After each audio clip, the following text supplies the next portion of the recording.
Hello guys, අයිබෝන් කියලා පිළිගන්නවා. එතකොට ගිය සතියේ අපි ඔයාලගෙන් ප්‍රශ්නයක් ඇහුවා. ඒ ප්‍රශ්නට උත්තරේ මේ සතියේ දෙනවා කියලා කිව්වා. ඒතර ඒ වගේමයි ඒ ප්‍රශ්නට නිවැරදි පිළිතුරු දෙන අයගෙන් එක් අයෙකුට පුංචි රුපියල් 100ක රීලෝඩ් එකක් ත්‍යාගයක් විදිහට ලබා දෙනවා කියලා කිව්වා. එක්කෙනෙකුට වඩා පිළිතුරු නිවැරදි දීපු අය හිටියොත් එහෙම ඒ අයගේ නම් වලින් තෝරගත් එක්කෙනෙකුට තමයි මේ ත්‍යාගය දෙනවා කියලා කිව්වේ. එහෙනම් මම වැඩේට යනවා. නිවැරදි පිළිතුරු දීපු අය දෙන්නෙක් ඉන්නවා. ඒතර එක්කෙනෙක් මම මේ දාලා තියෙන නම බැලුවේ යූසර් නේම් එක විදිහට අමිල නිරෝෂණ කියලා කෙනෙක් මේ විදිහට ලියලා තිබ්බා නිවැරදි පිළිතුර. ඊට පස්සේ අපිට මිනි ෆ්‍රෙෂ් කියලා account එකකින් නිවැරදි පිළිතුර ලබා දීලා තිබ්බා. ඉතින් මම මේ නම් දෙක තෝරගන්න වැඩේට මේ කප් එක ඇතුළට දාලා අහඹු ලෙස තෝරගන්න එක්කෙනෙකුට මම නිවැරදි පිළිතුර ලබා දීම වෙනුවෙන් දෙන චූටි රුපියල් 100ගේ රීලෝඩ් එක ලබා දෙනවා. ඉතින් එහෙනම් අපි බලමු කවුද කියලා.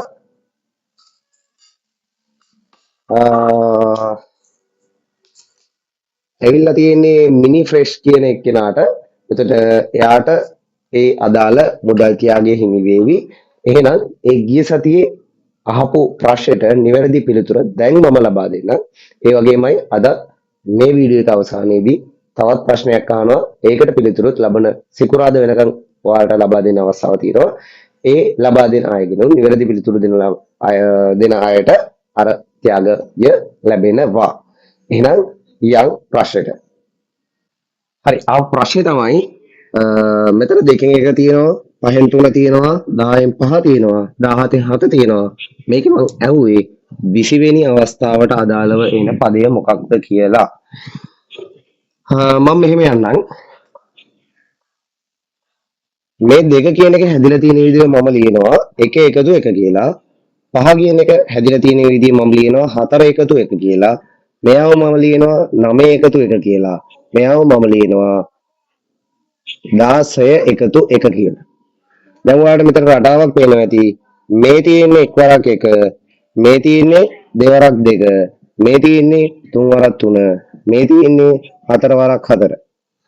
එතකොට 20 වෙනි අවස්ථාවට යද්දී එහෙනම් එන්න ඕන මෙතන යට සංඛ්‍යා විදිහට හරේ විදිහට එන්න ඕන 20 වරක් 20ට එන ගානට එකක් එකතු වෙලා 20 වරක් 20 400යි එකක් එකතු වුණාම 401යි. එතකොට හරේ විදිහට එන්න ඕන 401. දැන් උඩට එන සංඛ්‍යා ගත්තොත් මේ තියෙන්නේ ඔත්ත සංඛ්‍යා රටාව 1 3 5 7 මේ හැම එකකම දෙවරක් දෙකේ ගුණාකාර රටාවට වඩා එකක් අඩුවෙන් යන්නේ. මේ තියෙන දෙවරක් එකට වඩා එකක් අඩුයි, දෙකට වඩා එකක් අඩුයි, මෙයා හතරට වඩා එකක් අඩුයි, මෙයා හයට වඩා එකක් අඩුයි. එහෙනම් මෙතෙන්ට එන්න ඕන 20 වරක් 2 අරන් 40යි, 40ට වඩා එකක් අඩු ගන්න 39යි. මේක තමයි එතකොට නිවැරදි පිළිතුර ලබා ගන්න විදිහත් එක්ක එන උත්තරේ. එහෙනම් මම ඊළඟ ප්‍රශ්නයට යන්නම්. මේ සතියේ ඒක ගැටලු ප්‍රශ්නයක් නෙමෙයි. නිකන් ඔයාලගෙන් ප්‍රශ්න මම අහනවා. කල්පනා කරලා හරි උත්තරේ දෙන්න පුළුවන් අයට නිවැරදි පිළිතුරු ලබා දෙන්න පුළුවන්. වැදගත් වෙන්නේ හරි විදිහට අහගෙන ඉන්න එක. එතකොට හරි උත්තරේ දෙන්න පුළුවන් වේවි. අපිට අවධානය පිළිතුරට දෙන අවධානය තමයි වැදගත් වෙන්නේ මේ වෙලාවේ. එහෙනම් යම් ප්‍රශ්න මේකයි. ඔන්න වතුර වලක් ගාව ලොකු වතුර වලක් ගාව තියෙන තැඹිලි ගහක් තියෙනවා. මේ තැඹිලි ගහ අඩි 7ක් උසයි. ඒ අඩි 7ක් උස තැඹිලි ගහට එක පුද්ගලයෙක් නගිනවා.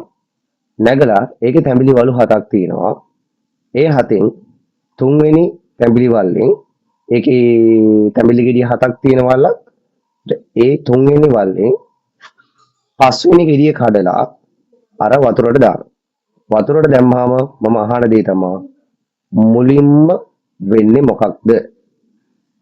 නිවැරදි පිළිතුර පුළුවන් අය කමෙන්ට් එකක් පිටට දාන්න.